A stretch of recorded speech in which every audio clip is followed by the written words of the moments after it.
Next, let's talk about the July jobs report. Mm. So we got some pretty good news from the July job report numbers. Not gangbuster, not incredible news, just pretty standard news. The United States added 187,000 jobs in the month of July, and the unemployment rate changed a little bit at 3.5%. Still a very good economy, very good growth.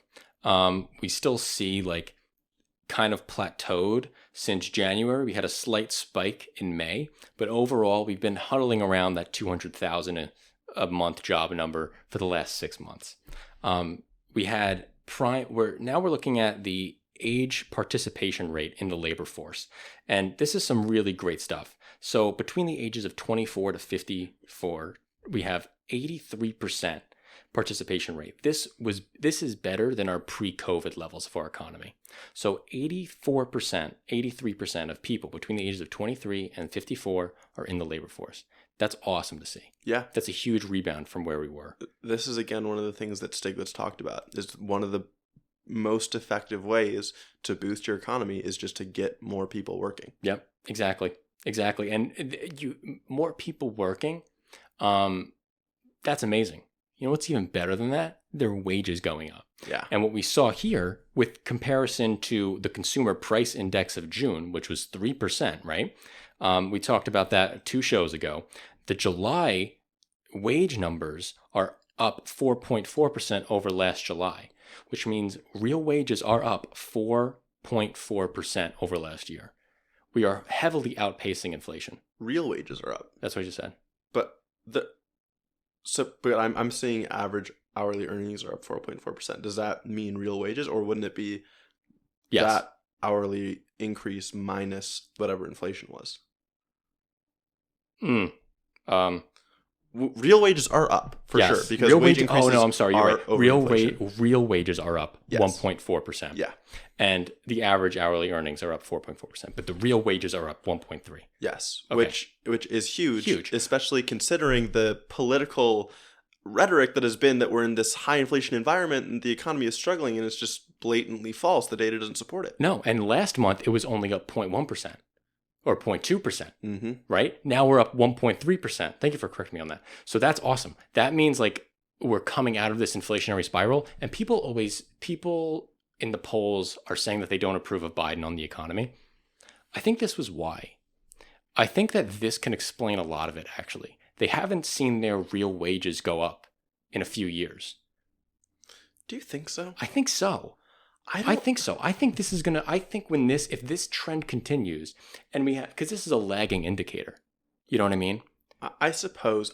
It's hard for me to draw from like this really general, high level, big picture look at the economy to think of individuals like thinking that their own wages and purchasing power is tied to something that Biden is doing. Is that true though? Because every time the gas changes at the pump, everyone blames it on Biden. When eggs go up, they blame it on Biden. So I think people might give the president more. But those are. I think you're right. I think prices are more likely to be attributed to the president than wages. Just because when I think of wages, like it's such a employer-employee relationship. Yeah, it's such an individual thing. It's like if I am able to negotiate a raise, I don't feel like that was like Biden got me to do it. Right. I guess it is almost like one of these things where if you're experiencing something positive, you're not going to attribute it to someone else. If I get fired because my company told me like we have to cut back, the money just isn't there, like the economy's hurting. Yeah. Then I'm going to blame someone else, right? But if it's I got a raise or I switched to a different job and I got a raise there, it's hard for me to think that people actually are going to be like. No, listen, that makes sense. I do think like I want to see this. I want to see the numbers play out. I agree. I want to find out if this is going to be a lagging indicator or not. If it's not, this says a lot about our country, right? If real wages being up don't make a president approved of on the economy, what can make a president approved on in the economy, right? So that will be a difficult challenge. Yeah, yeah, and I mean, I'm skeptical. No, I I'm know. cynical. I'm cynical too. Because man, you make me cynical. Well, it's the I'll just refer to what I said earlier about how people are getting all of their information through a tailored lens that isn't changing in any way. Mm-hmm. People who think that Biden's been bad are probably just always going to think Biden's bad. He's bad. So then let's break down into where these jobs were created, what sectors. Yeah, this is exciting. This is exciting. So we see education and health, 100,000 jobs, naturally. That's always one of our biggest things. Health and education, always one of our biggest sectors of growth. Health especially. Yeah. Okay. Then we have construction. Huge. Yes. 19,000 more construction jobs. Hey, maybe that's why the David Bacon Act is coming out from retirement. Yeah. Right? Yeah. It's like they think of this stuff. Leisure and hospitality, 17,000. Government jobs, 15,000. Still seeing government job growth. Retail job, 8,500. Manufacturing, minus 2,000. Interesting. We talked about this last time a jobs report came out too. Same stuff. Yeah. I think last month it was negative 2,000 too. Yeah. Once again, I think what we probably mentioned is something like the CHIPS Act, right? Right. These fabs aren't Takes time. up. Yeah. They're getting constructed. Yeah. Right. So, and then the next one, this one worries me. Business services, down 8,000. Now, business services are like your contractors, your consultants.